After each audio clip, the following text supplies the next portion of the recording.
आज मैं लेकर आई हूँ एक perfect vintage treat, super soft super delicious तिल की मिठाई, जिसे बनाना बहुत ही आसान है और खाने में ये बहुत ही ज़्यादा टेस्टी लगता है। सर्दी में तिल खाने से बॉडी नेचुरली वार्म रहती है और ये कैल्शियम से भरपूर होता है, इसलिए इसे विंटर में ज़रूर खाना चाहिए। तो इसे बनाने के लिए मैंने यहाँ पे लिया है 250 ग्राम तिल। ये सफ़ेद तिल है और बिल्कुल साफ़ है, इसलिए मैंने इसे छाना नहीं था। अगर आपको तिल में थोड़ी बहुत गंदगी दिखे तो आप एक बार उसे छलनी से छान ले। तो अब हमें इसे ड्राई रोस्ट करना है, तो इसके लिए मैंने गैस पर एक पैन को चढ़ा दिया है। अब इसमें डालेंगे तिल। अब हमें इसे लो टू मीडियम फ्लेम पे भूनना है जब तक कि तिल का कलर थोड़ा सा चेंज ना हो जाए। तिल जो है बहुत जल्दी से भुन जाता है और ये भुनने के बाद थोड़े गोले गोले से दिखने लगते हैं और इसमें से थोड़ी थोड़ी आवाज़ें भी आने लगती है। अब तिल जो है वो भुन चुका है और आप देख सकते हैं कि थोड़ा सा गोला गोला बन गया है, थोड़ा फूल गया है ये। तो अब इसी स्टेज पे गैस की फ्लेम को ऑफ कर देंगे और इसे एक दूसरे बर्तन में निकाल लेंगे। अब हमें इसे अच्छी तरह से ठंडा करना है और उसके बाद हमें इसे पीसना है। इसे गरम गरम में बिल्कुल भी नहीं पीसना है और जब तक ये ठंडा हो रहा है तब तक हम बाकी की तैयारी कर लेते हैं। तो यहाँ पे मैंने 250 ग्राम गुड़ लिया है। यहाँ तिल और गुड़ की जो क्वांटिटी है ना, बिल्कुल सेम होनी चाहिए। तो मैंने 250 ग्राम तिल लिया था, तो साथ ही मैं 250 ग्राम गुड़ भी ले रही हूँ और इसे बारीक बारीक चॉप कर लेंगे, जिससे गुड़ जो है वो जल्दी से मेल्ट हो जाए। आप चाहे तो यहाँ पे गुड़ को ग्रेट करके भी ले सकते हैं। अब इसे भी हम एक साइड में रख देते हैं और चलते हैं बाकी की तैयारी करने।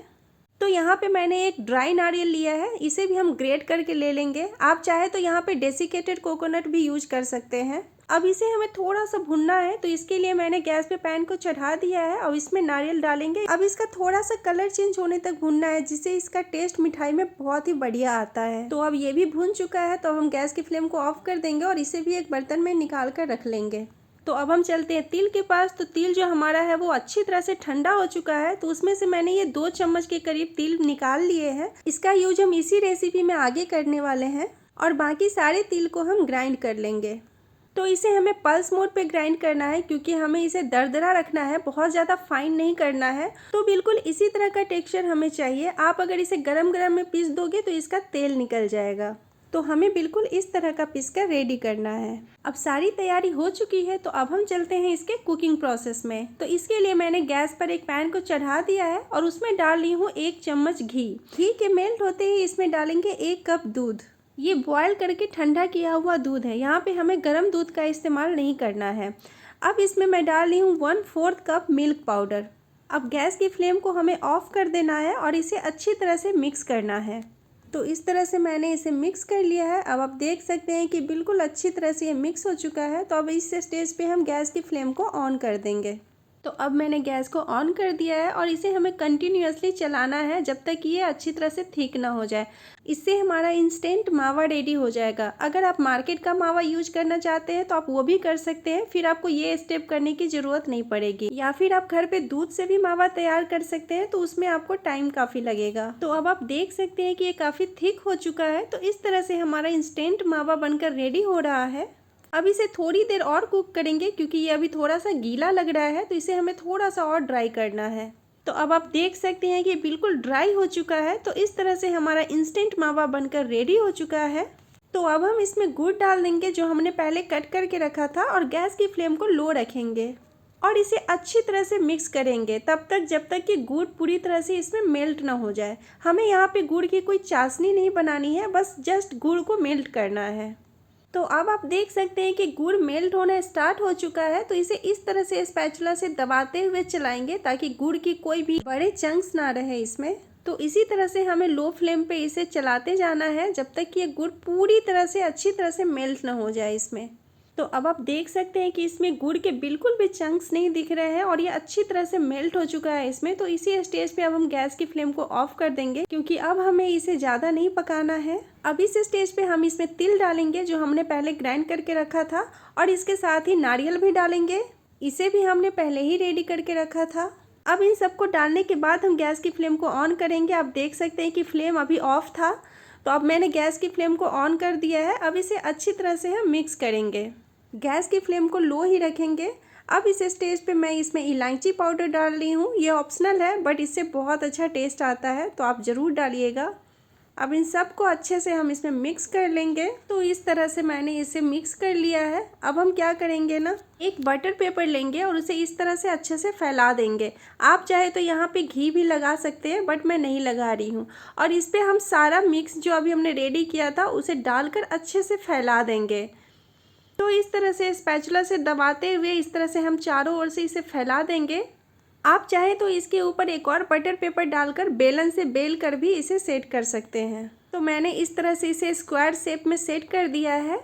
इसकी थिकनेस जो है बर्फ़ी की जो थिकनेस होती है ना, उस तरह की बिल्कुल होनी चाहिए, ना ज़्यादा मोटा ना ज़्यादा पतला होना चाहिए। अब मैं इस पर कुछ कटे हुए पिस्ता डाल रही हूँ, ये बिल्कुल ऑप्शनल है। तो इस तरह से मैंने पिस्ता डाल दिए हैं। आप चाहो तो कोई अपने पसंद का कोई और भी ड्राई फ्रूट इसमें डाल सकते हो। अब मैं डाल रही हूँ यहाँ पे तिल, जो हमने ग्राइंड करने से पहले ही निकाल कर रखा था।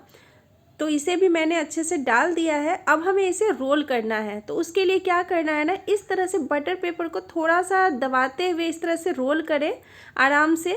फिर बटर पेपर को पीछे खींचकर फिर इस तरह से सेम इसी तरह से रोल करते जाए। ये बहुत ही आराम से हो जाता है। तो इसी तरह से करते हुए हमें ये सारा रोल कर लेना है। आपको अगर इस तरह करने में परेशानी लगे तो आप क्या कर सकते हैं ना, इसे रोल करने के बजाय डायरेक्ट इसे बर्फ़ी के शेप में काट कर खा सकते हैं। टेस्ट में तो आपको पता ही है कोई डिफरेंस नहीं होगा, सिर्फ लुक का डिफरेंस आता है। तो ये अब मैंने सारा रोल कर लिया है। तो अब यहाँ पे मैं बचे हुए तिल डाल रही हूँ और इसे फिर से एक बार इसके ऊपर रोल कर देंगे, ताकि ये जो तिल है इसके ऊपर से अच्छे से कोटिंग हो जाए और लुक देखने में अच्छा लगे। तो इस तरह से मैंने इसे तिल के ऊपर भी रोल कर लिया है, लेकिन ये अभी थोड़ा सा मोटा लग रहा था। तो मैंने इस तरह से कवर करके इसे हाथों की मदद से थोड़ा थोड़ा प्रेस करते हुए और स्ट्रेच करते हुए मैंने इसे थोड़ा पतला कर लिया है। तो अब आप देख सकते हैं कि ये एक प्रॉपर शेप में अब आ चुका है। तो इसे इस तरह से कवर कर देंगे और इसे फ्रिज में आधे घंटे के लिए सेट होने के लिए छोड़ देंगे। तो अब मैंने इसे फ्रिज से निकाल लिया है। अब आप देख सकते हैं कि ये सेट हो चुका है। फ्रिज में डालने से क्या होता है ना कि अच्छे से सेट हो जाता है, जिससे इसे कट करना इजी हो जाता है। तो अब हम इसके पीसेज कट कर लेते हैं। तो इसे मैंने सबसे पहले हाफ में डिवाइड कर दिया है, क्योंकि ये लंबा रोल था तो मुझे कट करने में थोड़ी आसानी हो। तो अब इसके एक पार्ट को इस तरह से कट करेंगे। आप क्या करें ना कि नाइफ में थोड़ा सा घी लगा ले, जिससे जब ये कट करे तो नाइफ में ये चिपके नहीं। तो इस तरह से मैंने इसके पीसेज बना लिए हैं। अब आप देख सकते हैं कि ये कितनी अच्छी तरह से कट हो रहा है। अगर आप इसे बिना फ्रिज में डाले ही कट करोगे तो ये थोड़ा स्टिकी होगा, नाइफ में चिपकेगा, जिससे प्रॉपर शेप में पीसेज नहीं बन पाएंगे। तो इस तरह से मैंने सारे ही रोल को पीसेज में कट कर लिए हैं। अब आप देख सकते हैं कि हमारा सुपर डिलीशियस सुपर यमी तिल मावा रोल बनकर तैयार है।